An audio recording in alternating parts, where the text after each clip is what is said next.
It was 2012, and my best friend Hannah had convinced me to join her on a weekend trip up north. She had, after searching for the longest time, found her dream car and was planning on traveling the 900 kilometers to the very north of Sweden to buy it. It was a second-hand two-door Suzuki Vitara and a purplish kind of color, and I must admit I didn't share her obsession with it. But with her being the closest thing to a sister that I will ever get, I was happy to join her nonetheless. Hannah and I have always had each other, from the cradle and onwards. Sharing each other's love for adventure, we have traveled the world together. At the time this happened, we were both 21 and had recently returned from a trip in Asia. The man who was selling her the car had agreed to meet us at the small airport in Umeå. When we arrived shortly before lunchtime, it had started to snow heavily, the first snow of the season, no less. The parking lot was almost empty, and when I saw the man standing outside the Vitara, I felt immediately concerned. He was dressed like a hunter. A lot of people in this area of the country live a lifestyle with hunting and fishing, so there's nothing strange with that really. But still, there was something about him that made me uneasy. He was nice though, smiling and waving to us, shaking hands with us before walking us around the car and pointing out all the tiny little flaws. He showed us the work he had done on the car and showed the paperwork from the recently done engine repairs. He made the impression that he didn't want to hide anything. On the contrary, he made a show out of being very forthcoming and honest. The snowing had now intensified and we were getting cold. He opened the car door for us and said, "I got the paperwork at home. Let's close the deal over some coffee." Against all my instincts, I climbed in after Hannah, both of us now trapped in the back seat. I had no reason to feel threatened by this man who had been nothing but pleasant to us, other than the alarm bells going off inside my head. I can't tell what it was that made me feel that way, but there must have been some sign that something was wrong, something that my subconscious tuned into. The man was constantly talking. Funny, since people from the north of Scandinavia are famous for never speaking a word more than absolutely necessary. He showed us the stereo, told us about the features of the car, about the places we drove past, and about the wildlife and the nature. There was not a silent moment. After about 20 minutes, I started to notice that we were in no way moving in the direction of civilization. Instead, it seemed we were driving further and further into the vast wilderness. It struck me that he had us in the back of a two-door car, driving us into unknown territory, and nobody knew where we were. I looked at Hannah, who was happily listening to the man, telling stories about the area, and I noticed she didn't look at all worried. Maybe I was totally overreacting. We drove past a group of people standing by the side of the road, hunters planning their day or taking a break maybe. This truly is a very different Sweden compared to the city. The car finally stopped outside a small wooden cottage with no neighboring houses, apart from a small cabin that we drove past a few hundred meters down the road, but it had looked empty. We followed the man inside. He was still talking non-stop and continued to do so until the moment the door closed behind us. Hannah kept asking things about the car, and I could sense that her voice had a new undertone now. A thin, sharp tenseness that made me wonder if she too had started to feel that something wasn't right. "I'll put the kettle on," he said, and as he passed us to go into the kitchen, he let his hand touch Hannah's hair, and he smiled smugly. "May I use the bathroom?" I asked politely and made my way to the door with a little red heart on it. I was washing my hands when I saw something in the stained bathroom mirror. Something was hidden behind the water cistern. I pulled out a rolled up plastic folder, and as I turned the pages, I felt my blood run cold. They were very, very violent porn pictures that looked like they had been cut from magazines, and they were glued to the paper, surrounded by cutout pieces of handwritten text. Put together, they made a horrifying story about how a woman was lured into a car with the promise of getting to buy the car cheaply. Then it turned quickly into a horror story. I know this will sound silly, but when we traveled together, Hannah and I had a code word for whenever we felt like it was time to get out of a situation. We had never needed to use it, just joked about it, but now it came in handy. I walked out of the bathroom and looked at Hannah and said, "Potatoes. You forgot to buy potatoes." And that's too bad because, man, do we really need some? The look on my face must have told her that the situation was no joke, and she said, "Oh, should we get some as soon as possible then?" "The sooner the better," I replied. Hannah, always pretty and charming and capable of great acting, casually walked over to the man in the kitchen, tapped his shoulder and said, "Excuse me, but I was wondering if I can go have a quick look at the cam belt." He huffed something about it being in good shape and handed over the keys. We got into the car and sped off faster than the weather strictly speaking allowed. We left the car at the airport and hoped we hadn't made a terrible mistake. What if he reported it stolen? It would be embarrassing to explain to the police, but nothing happened. He didn't follow us, didn't report it in. We had to take the train since we had no plane tickets. The original plan had been to take the car home, and we didn't want to linger close to the airport in case he came looking for us. Later, Hannah asked what made me use the code word, and I told her about what I had found. It might have just been a fantasy, a sick game, and maybe he never would have done anything to us. But right then and there, I was convinced we would die if we didn't get out. Thankfully, Hannah didn't need any convincing or proof, just the code word. I truly think that if we hadn't talked about it so many times before, about how we would handle a situation where we need to get out fast, things would have ended differently. Both of us knew that if either ever used the code word, it's time to get out. No questions asked, just move.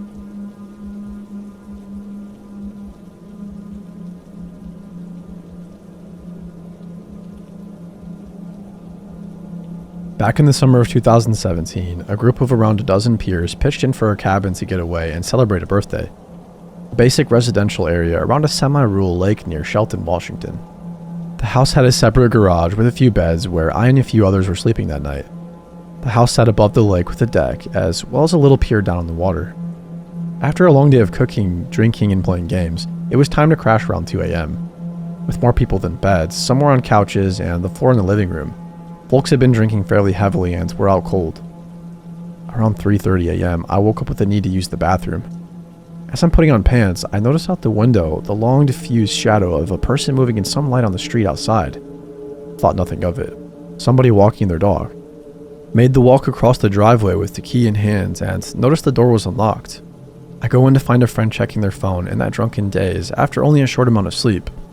Confused, he whispered, "Weren't you just in here?" They ask. I say no, and they ask if anyone else from the garage was out of bed.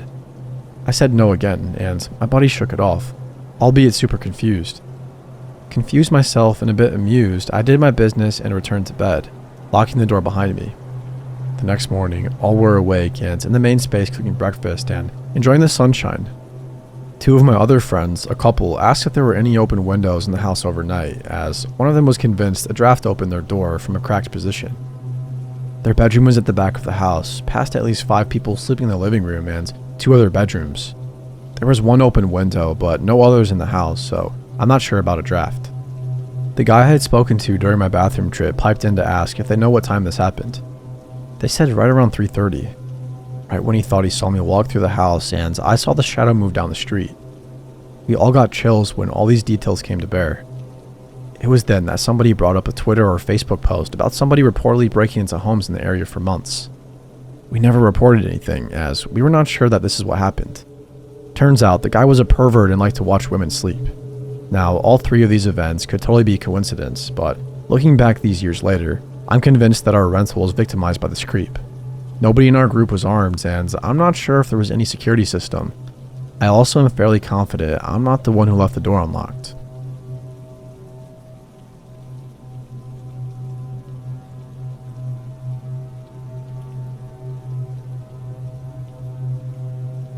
I live in a regional city in Australia. It's relatively big, but once you leave the center of the city, it's pretty much all bushland and trees. When I was in year 3, 7 to 8 years old, my school took all the year on a school camp to a campground 45 minutes out of town. It was a one-night trip and we were all super excited. After a long day of archery, basketball, and tennis, and all the other things you do at camp, we had dinner and went to bed.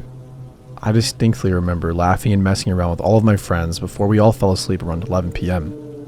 Now, the next part I had forgotten for years, until only recently it came back up in my mind.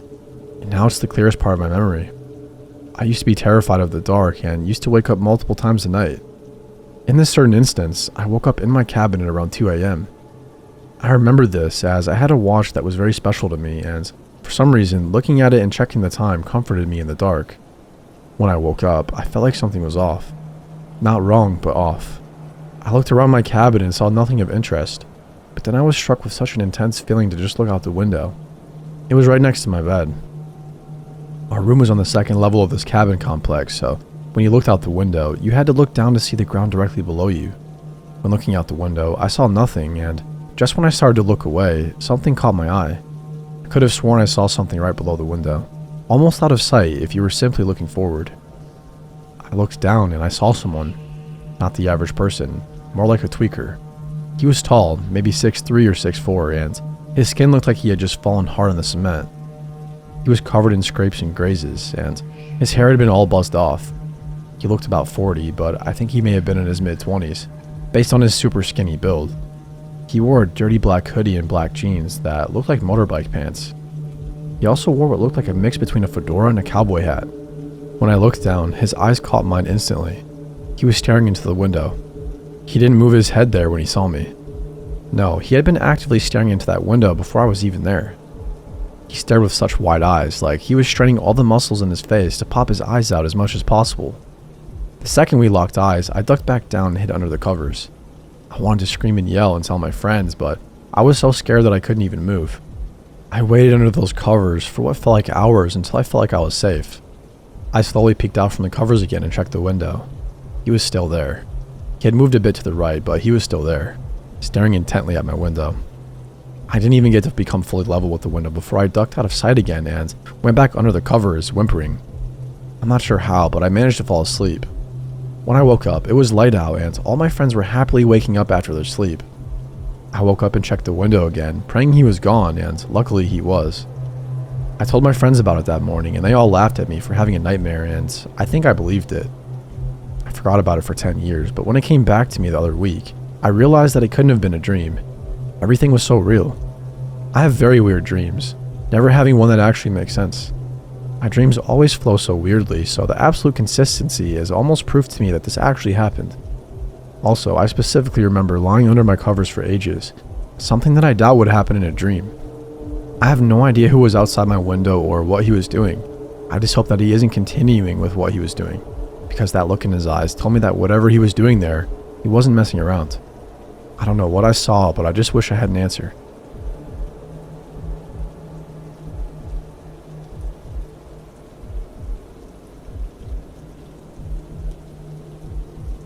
Let's start with a little backstory. I'm a 24-year-old woman that fell in love with national parks, so much so that I decided to work full-time at one for about 3 years. This experience allowed me to meet some great people, but it also welcomed some sketchy individuals. This particular story starts with a man that we'll call Sam. Sam was a tall man with a shaved head and glasses. He was the kind of coworker that would always linger awkwardly. He made everybody feel uncomfortable, but not enough to warrant any concern. The only issue that I really noticed was that he seemed to have a drinking problem. He would show up to work still drunk and be sent home somewhat regularly. He seems innocent though, in a socially awkward way. I only worked with him for a few months before I was transferred to another location and was offered a pay raise. A few months after starting the new position, I was in the employee break room browsing my newsfeed when I received 5 messages within a 3-minute time span. I didn't even realize people could type that fast. The messages were from Sam. Something that caught me off guard because I had never spoken to him outside of my last position. The messages consisted of vague threats regarding my friends and myself. He seemed upset to find that I had male friends and thought that I was tainted from association. I was less upset at his false perception of me and more pissed that he had targeted my friends, who were truly lovely people. I am bad when it comes to taking the high road and decided to give this man a piece of my mind. We weren't friends, hardly acquaintances, so I didn't feel that his behavior was appropriate, and quite frankly, I was angry. Through our exchange, the original rude context of the messages became obviously threatening. He told me that I should die along with my friends and that he'd be more than happy to end our misery. I was shocked. His anger didn't make sense to me, and I realized that I wasn't going to reason with this lunatic, so I decided to get HR involved. We worked within the same company, so I thought this would be the best route to prevent any further harassment. HR advised me to block the contact and that they would investigate, but to also alert authorities in case he decides to act out his threats. Authorities were involved and didn't seem too fazed by the messages that I showed them. They almost seemed annoyed that I'd bothered calling them in the first place. I filled out a statement and was told to contact them if anything progressed. The next day, I woke up to find trash all over my front steps. Odd, but not too strange. I actually thought it was a raccoon since I was in a national park. Then I saw a piece of paper with the words, "Watch your back, bitch," scribbled onto it. I looked around the other neighboring cabins to see if anyone was watching, but I didn't see anyone. I cleaned up the mess, but saved the note. I wanted to show my sister who lived with me. When she got back home later that morning, I caught her up on the previous night's events. She didn't know Sam because, like I said, we weren't friends. Why would I mention him in my personal life? I gave her a brief description of him in case she saw him lurking around and headed to work. Halfway through my shift, I get a phone call from Alexa. She sounds very shaken when she tells me that a man matching Sam's description came to our cabin and asked about me and where I was. She played dumb and pretended to not even know who I was. After an awkward silence, he said, "I'll be back to get her later," and walked away. She said he sounded and acted like he had been heavily drinking and had an intense coldness to him. I'm not messing around at this point and have watched enough crime shows to know that you shouldn't underestimate people, so I called the company security team and asked them to have someone check on my sister and to be escorted home immediately. I'm home within 20 minutes of her phone call. She gave security some more information and they were able to find out which cabin he resided in. Apparently, he only lived about a 2-minute walk down our street, which was really unnerving. Park rangers are called again and they get more statements from the both of us and decide to pay him a visit. They seem to be taking the situation a bit more seriously now that he knows where I live. They come back after talking to his roommate. It's confirmed that he lives there, but hasn't been home since the night before. Authorities put a word out to keep an eye out for Sam. They offer to have a unit keep an eye on us that night, which we gladly accept, and we go to bed. I wake up to 34 messages from an unknown number. It was Sam again. He was very angry that I got HR and Rangers involved. He said, "You're going to pay for this. You messed with the wrong person. I'll end you." I email HR and present them screenshots of the messages and texts. I demand that they resolve this immediately and want to set up a meeting with the director to discuss termination. See, in national parks, when you're hired, the company provides a cheap housing on site, and when you're fired, you have to leave the national park boundary within 24 hours, so I thought this would solve a majority of my issues. They seem to agree with me and try to locate Sam for a meeting. Nobody has seen him since the first messages began 2 days prior, so the park is on a manhunt. The park is huge and it's easy to hide in if you don't want to be found. Thankfully, his roommate alerted officials when Sam stumbled home drunk the next day. They were able to speak with him and sober him up enough to take him to the HR building a couple hours later. After the meeting, I'm notified that he's been given a first and final write-up and will continue to work and live on my street.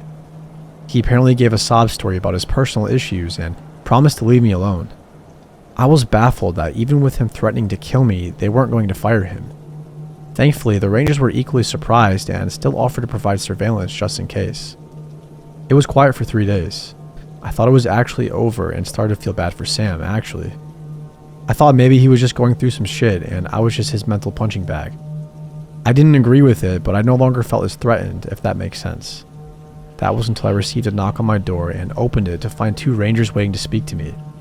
According to the Rangers and a few people from the HR department, Sam's roommate had to call the emergency line when Sam started acting bizarre after the meeting and tried to convince him to lure me to a secluded place so Sam could take care of me.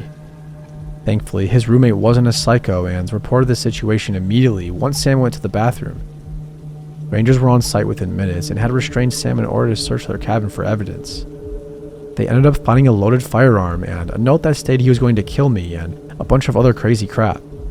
There was plenty of evidence for a case, and he was successfully banned from all national parks in the US. I have since moved to a different state and have changed my contact information. He has since contacted me once to brag about how much I helped him secure unemployment benefits, which I quickly shared with officials. According to officials, he is restricted to a southern Arizona county due to other crimes that he later committed, and I shouldn't worry about him finding me. As for HR, the director actually had to deal with harassment from Sam after the banning and asked me to testify on her behalf if it turned into something more sinister. I haven't heard anything since, so I'm assuming she found another way to stop his assault. I don't understand why he decided to target me. We hadn't had very many interactions, even at work. I've tried to dig through enough memories to find a single time that I may have invited this kind of behavior, but I'm convinced it was due to many factors, including his instability and alcoholism.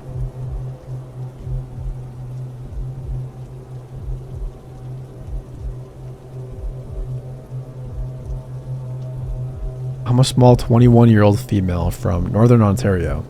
I live on a fairly large plot of forest in a small cabin-sized house with my husband and our 2 kids. My husband works about an hour away, and I stay home with our kids, who are 6 months and 2 years old. When this incident happened, it was midwinter and very cold and snowy.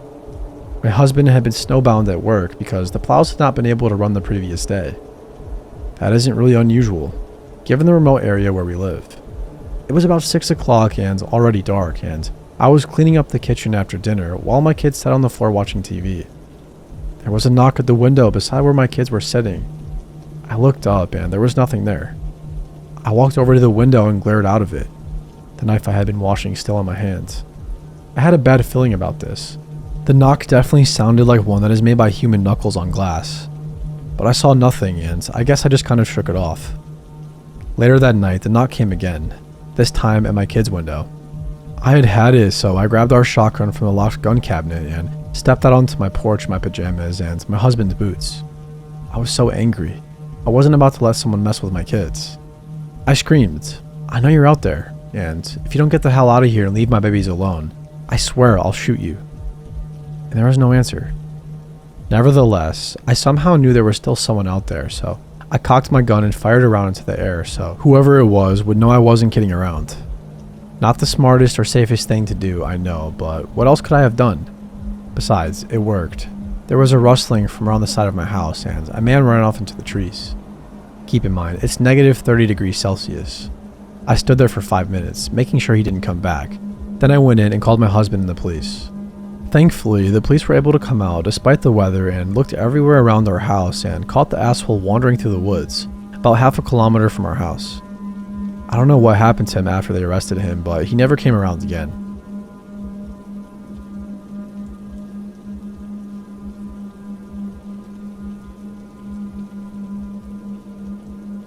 When I was 7 years old, my father took my older brother and me to a cabin in the middle of literal nowhere for the week as a vacation.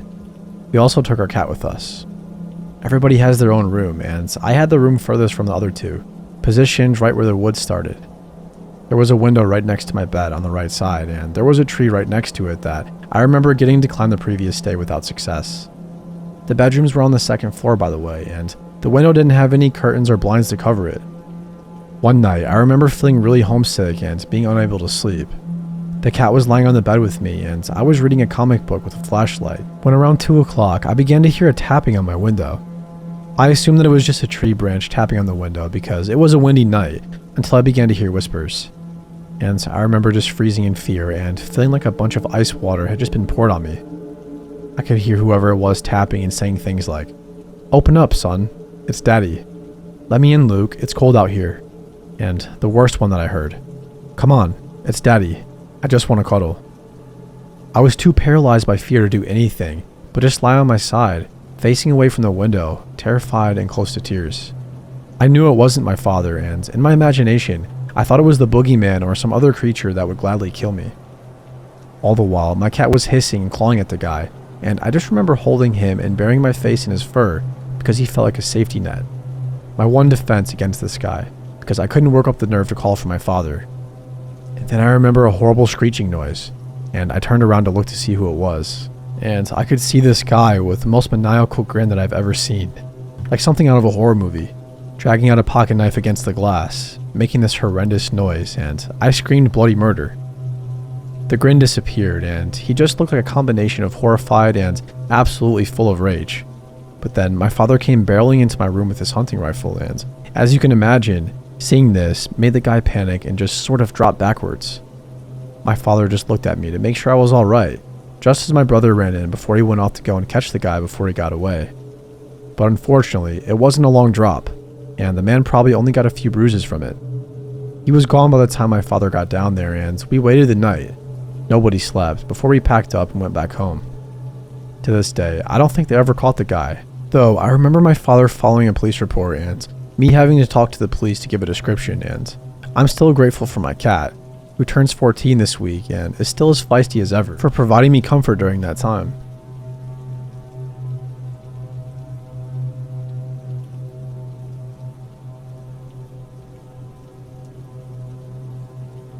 Years ago, I and my family and family friends would go camping at some cabins in Lake Placid, New York. Despite what happened that weekend, that campground holds very fond memories for me that I'll cherish forever. The incident happened on the 4th of July weekend. My family was grilling, and I and my friends, children at the time, were running around and playing cops and robbers. While we played, the campground owner came over to my parents and offered to pay for some food. My parents, being nice, gave him food and beer for free. Eventually, the owner overstayed his welcome and was asked to leave by my friend's dad. This angered him, and he took off his shirt and tried to fight him. We were not aware that he was an alcoholic and already drunk when he asked for food and beer. They eventually got him to leave, and he came back, this time with a rifle. As I and my friends played, he walked around drunkenly and tried to load a rifle. One of my friends, being an innocent kid, walked over to him and asked him what he was doing. The owner said, "I'm going to show your dad something." One of the adults saw this and rushed over. My friend's dad took the rifle from his hands and threw it across the parking lot, screaming at him that there were kids around. At this point, I knew something bad was happening, and I rushed all of my friends inside of our cabin. At this point, my dad called the police and was recording the whole thing. The police eventually came and arrested him for the night, while the campground owner tried to claim that he never had a rifle, while saying on video, "Give me my rifle." The police came back the next morning and let us follow a temporary restraining order while we stayed the weekend. While this is an incident my family laughs at from time to time, I can't help but wonder what would have happened if he had gotten that rifle loaded.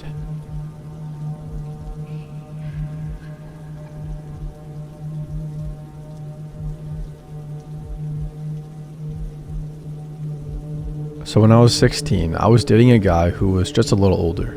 We'll call him Mitch. My parents never let us hang out alone, but to my surprise, they let him come on a family camping trip with us. I think because it was kind of a special occasion since the camping season was ending, and also the site we were going to had been kind of a tradition for us. But this season, when it closed, it would never again reopen for camping, because people ruined it by dumping trash and trespassing on nearby properties. Anyway, so my dad, mom, Mitch, and I are all going camping. Mitch and I have our own tent. My parents have theirs. We had an amazing first day there. We went on a Friday morning and planned to stay through Sunday night. Mitch and I spent the day walking along paths, catching lizards, swimming, exploring, and talking about creepypastas that involved the woods. At some point, we were exploring and realized that there were nearby properties, maybe 2 to 3 cabins, about 4 miles down a dirt road from our campsite. Later that night, my parents made a big fire and we were eating burgers. My parents were drinking and Mitch and I were trying to make s'mores while also trying to pretend we weren't terrified after talking about creepypastas all day long. I'm in the middle of trying to explain the rake to my sloshed parents and Mitch gasps because there's a guy walking down the road from the direction of the cabins.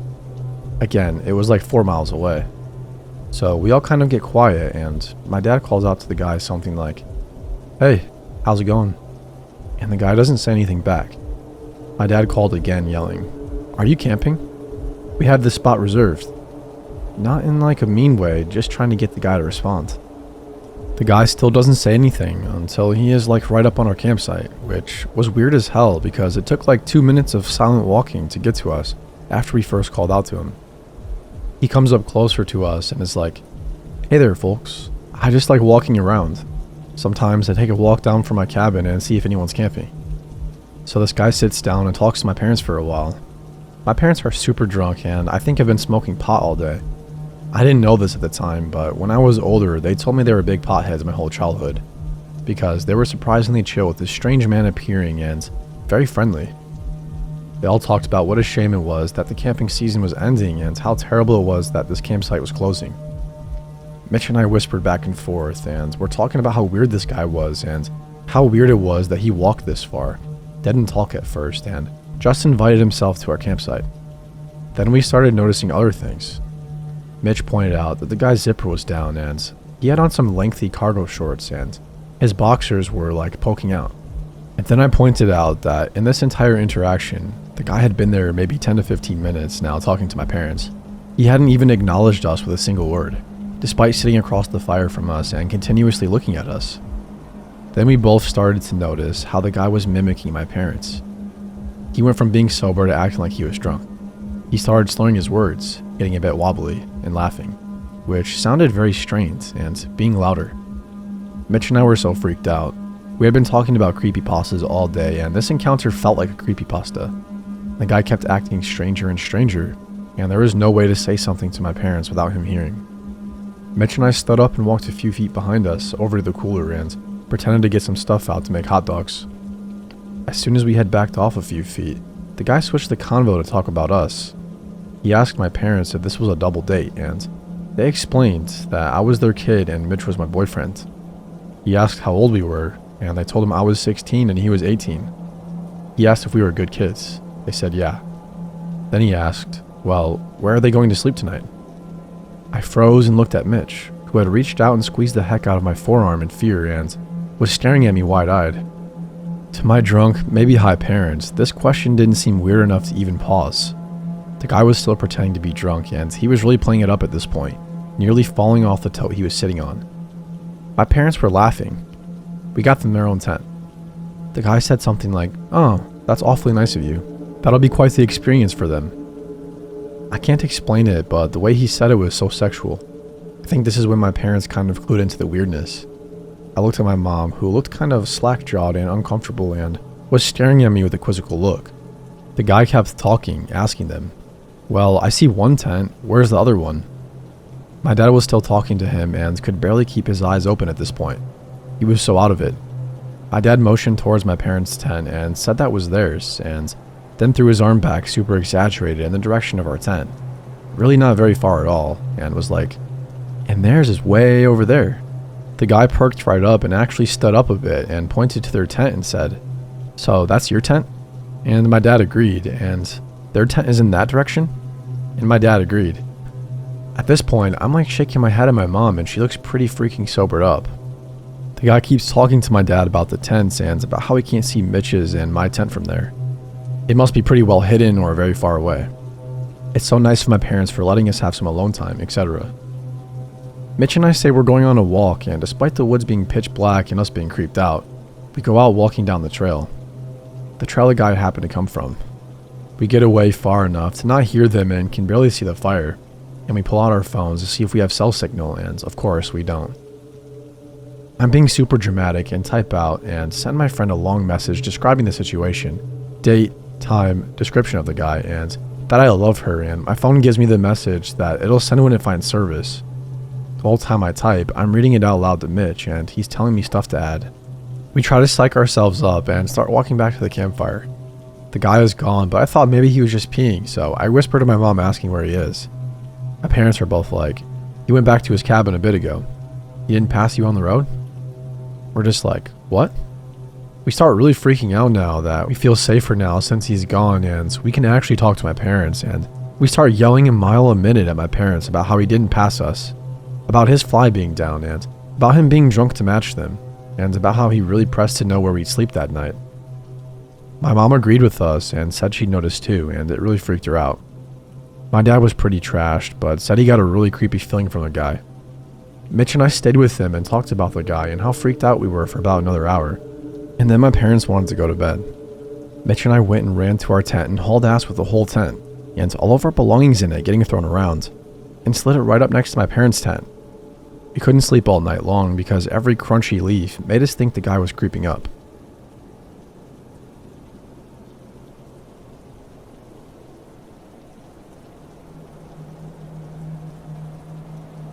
I'm a woman in my late 20s who has recently decided to take my personal safety more seriously. Last winter, my boyfriend got me my first handgun as a Valentine's Day present. The same one he had, as I already had a bunch of range time with it. My boyfriend, his kids, and I live 20 minutes outside of town in a small cabin in Alaska. And while we're tucked away mostly by trees, we do have neighbors around us in a small neighborhood. We know most of the people who live on our loop and are familiar with everyone who takes walks around it. One morning in mid-October, we found a pack of crumpled and mostly empty Newports and a couple butts scattered in our driveway. We were slightly spooked because no one we know smokes those, and we hadn't had any visitors. I mentioned maybe our dog had dragged him out of a neighbor's trash since he had run off a couple times recently, but my boyfriend was still suspicious of how they were raided. We got a little more wary, but mostly shrugged it off. I was home alone a couple of mornings later and hanging around the house in my pajamas, drinking coffee and thinking about doing some house chores. My puppy had been outside for a while, and at one point, him running past my bedroom window caught my eye. He was stopped in the driveway in a very strange low stance, staring. I looked toward where he was pointed and froze. There in the woods, 20 feet away from the house and 10 feet away from my dog, was a woman. The first thing I noticed was her hands. They were outstretched at her sides and adorned with orange latex gloves, like the kind mechanics wear. Next, I noticed her long, straight black hair, black jeans, and her t-shirt cut off at the shoulders. She was just standing behind a short pile of logs with her head tilted back and her eyes closed. My brain shorted. What the actual heck? She stood there undulating in weird compulsive movements that reminded me of a cat about to puke. I got my phone out and called my boyfriend twice in rapid succession with no answer and was pulling out my camera to document, but my hands were shaking as I noticed my dog inching closer to her in curiosity. He was doing a weird back and forward dance, still in a half-curious, half-cautious pose. My mind was racing. Should I be recording, or should I confront her first? Should I grab my gun? What if she was armed? What kind of drugs was she on? I realized I didn't want my pup to go near the crazy lady and knew my boyfriend would be so disappointed if I confronted an iffy situation unarmed, but I didn't have time to put on my pants or my holster, and I didn't want to escalate the situation unnecessarily by waving a gun around. All of these thoughts rushed through my mind in rapid succession during the few seconds while I fumbled for my camera. My pup moved even closer to her, only a couple feet away, and I made up my mind. I dropped my phone on the bed and grabbed my pistol from the top of the dresser, slid it out of its holster, and pointed it down and out with my finger firmly off the trigger. I walked up to the front door and pulled it open. I stepped halfway onto the steps with my right hand concealed behind the door. I can't for the life of me remember if I called for my dog or confronted her first, but in between every sentence I said to her, I called him back to me. On the third time, he listened and I ushered him inside. I called out, "Ma'am, what are you doing?" She looked up at me mildly surprised and said kind of quietly, "Nothing." I stated, "Well, you're on my property and you're behaving very strangely." I was relieved to hear my voice sounding steady. She paused for a minute, then said, "No, I'm going to Val's house." "Okay, where's Val's house?" I asked, kind of trying to get an idea of where she came from. She pointed at the house I was standing half outside of and said, "That's Val's house." I said very firmly, "No, this is my house." She responded with, "Okay, I'll leave." She started gathering up objects from on the ground, what looked like a red bandana and a dark sweater, and after a few seconds of watching her fumble, I realized she was putting her boots on. She stumbled through the woods towards the driveway and I shut the door and ran for my phone. I got a video of her walking in wide zigzags down my driveway and the audio of my boyfriend calling me back. Later watching the video, I picked up more details I hadn't noticed, like the fact she was wearing extra tufts and a backwards baseball cap and had a full sleeve tattooed on her right arm.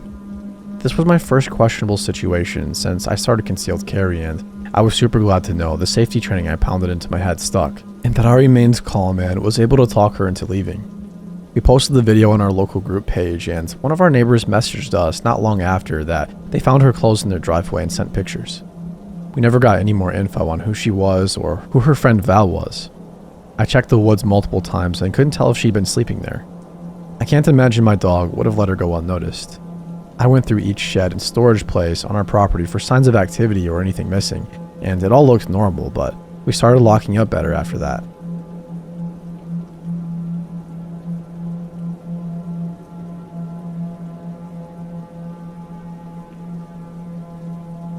It was about late November in Colorado, and I was about 7 or 8, and my father got the idea of taking us all for a weekend to a cabin that he was going to rent. My mother thought it was a great idea for me, my sister, my father, and my mother to bond. So that's exactly what happened. We rented a cabin for a few days.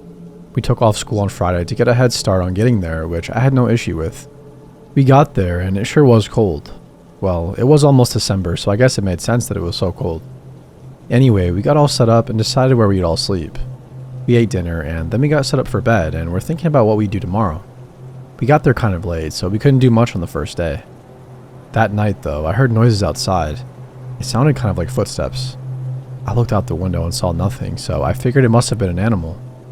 I tried to go back to sleep. Then about 15 minutes later, I heard it again. I woke my sister up, who was about 11 at the time, and she heard it as well. We both walked over to the window and saw something out there. We weren't quite sure what it was. We decided it'd be best for it to not see us, so we went back to sleep. I had a hard time sleeping that night, and so did my sister. But when we eventually woke up, my mother was inside making breakfast and my father was outside. I asked my mom if I could go outside with my dad, and she told me sure, while my sister stayed inside and waited for my mother to finish breakfast. I walked outside and my father was talking to some man, a short, chubby man. He had a shaved head and was wearing a veteran cap. He looked really nervous too for some reason. He was sweating a lot as well, even though it was freezing outside. I walked over to him and my father. My father looked at me and said, "Oh, this is my son," and told him my name. The man looked at me and said, "Nice to meet you, kid. My name's Patrick." He smiled and looked at me. I smiled and greeted him back, and it may have been rude at the time, but I was just a kid and asked him, "You look kind of scared. Are you alright?" And he kind of coughed and replied with, "Yeah, I'm fine, just went through shell shock. I'm a veteran," he said, as I couldn't already tell with the cap he was wearing. He seemed normal then. My father seemed to really like this guy, and I liked him at first too. He told my father he also rented a cabin with his family and that they were really close to us, so he decided to introduce himself. My father invited him inside for breakfast and he stayed, and it was normal. I went outside to play after that with my father and Patrick. While outside, I fell and scraped my knee and started crying. My father was inside at the time, a bad time for him to be inside. My mother was calling for him and he ran inside while I was out there with Patrick. Patrick ran over to me and told me to come with him to his cabin because he has band-aids. I agreed and I went with him. I wasn't a very smart kid, but I went with Patrick. We talked about what I liked doing and I told him about video games that I played and stuff like that. Then things got weird. He asked me what shoe size I was and how old I am. I didn't know what my shoe size was, I told him, but I told him my age. He just kind of chuckled and said something along the lines of, "Good to know." Also, his cabin was nowhere near ours. It was way back. It took about 25 minutes to walk there. I was tired and there was no point in getting the Band-Aid anymore, but I still decided to keep going since I had walked so long. We entered the cabin. He told me to go in first, so I did. As soon as I walked in, I realized something. There was nobody in there. No family. I asked him where his family was and he didn't answer, pretending like he didn't hear. He locked the door. I then got kind of frightened. He told me, "I'll be right back with the Band-Aid, kiddo." He then walked into the kitchen and pulled one out of somewhere and then walked back and told me to have a seat and he'd put it on. I sat down and he put it on me. He also had my leg with his other hand and rubbed up and down it and told me, "You're rather muscular, kid. I like that." I got kind of scared and immediately stood up. He asked me what was wrong and I told him nothing and that my leg was feeling much better. I then thought my parents must be worried sick about me and that I should hurry back. But he insisted that I stay a little longer and eat there. I didn't want to, but I was alone and if I ran, I don't think I could find my way back to my cabin. The door was locked too, so I just agreed and decided to eat with him and get it over with fast. He asked me how much I weighed and I guessed around 73 pounds. He then had a smile go across his face. He nodded and said, "Perfect weight." I asked him, "Perfect weight for what?" And he just kept smiling. I was really weirded out and asked him if I could go. He told me no and that things were just getting started and I shouldn't miss out on the fun. He had such a weird tone when he said that too. I then heard a big bang come from the bedroom. It was a closed door. Patrick stood up and looked kind of angry. He walked into the room and shut the door behind him.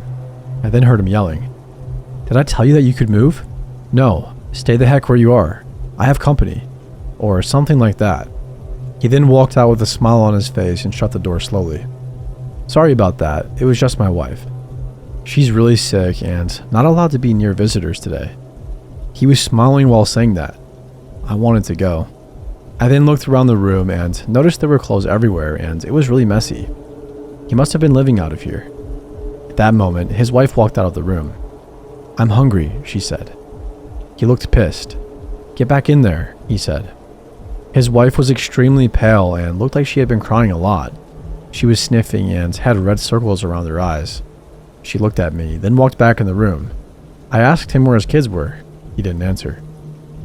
He told me he had kids' clothes that he wanted me to try on. That was the last straw. I knew I had to get out of that situation, and I didn't know how. I started crying and then he hugged me. He told me, "It'll be okay, little one. Nothing is going to happen. Just try on these clothes." He walked in the back room. I thought that was the perfect time for me to leave. I unlocked his door and tried to leave as quietly as I could. I didn't care if I got lost anymore. I didn't want to take any more chances with Patrick if that was even his real name. I had a feeling he had been lying. He lied about having kids, so who knows what else. I was in the woods trying to find my way back. I was still close to his house, close enough to hear shouting. I heard him yelling stuff at his wife. Things along the lines of, "Where the heck did he go?" And I knew I shouldn't have left him alone. You probably let him leave. I could have sworn I heard him call her a couple nasty names as well. And then it happened. I stopped in my tracks. I heard footsteps. I went and hid behind a tree and looked in his direction. He was outside and seemed to be looking for me. I was far enough away that I could barely see him, but I could tell he was looking for something. He then stepped out into the forest and I heard him shouting, "Hey kid, it's okay. You can come back now. You don't have to try on the clothes, and I have toys back in my cabin. All you have to do is come back." I then ran. I ran as fast as I could in a straight line in hopes of finding somebody in my family. I was running away and I thought I heard shouting, but I didn't stop to hear it. Then after about an hour of running, I saw a cabin. My cabin. I ran to it. My father was outside looking around, looking for me. I ran up to him crying and told him Patrick wasn't a good guy and that he was really weird and was touching my legs and stuff. My father immediately called the person he rented the cabin from and he said that nobody had rented that cabin. My father looked at me and told me to never follow any stranger ever again. We immediately left that day and asked for a refund for the next day. The guy renting them out apologized. He even called the police for us, and the police went back there and checked the cabin, and there was nobody back there, not even his wife. His clothes and belongings were still there, is what they told us. Nothing really happened after that. They asked questions and left. They never called us or told us anything about him ever again. Patrick most likely wasn't his real name, and he probably wasn't a veteran. I just want to know what happened to him and his wife, and how he even got a wife in the first place, and how and why he lived back in that cabin. He seemed to have lived there for a while. I guess he left because he figured the police would be coming after him because he didn't rent the cabin. So many questions that will never get answered.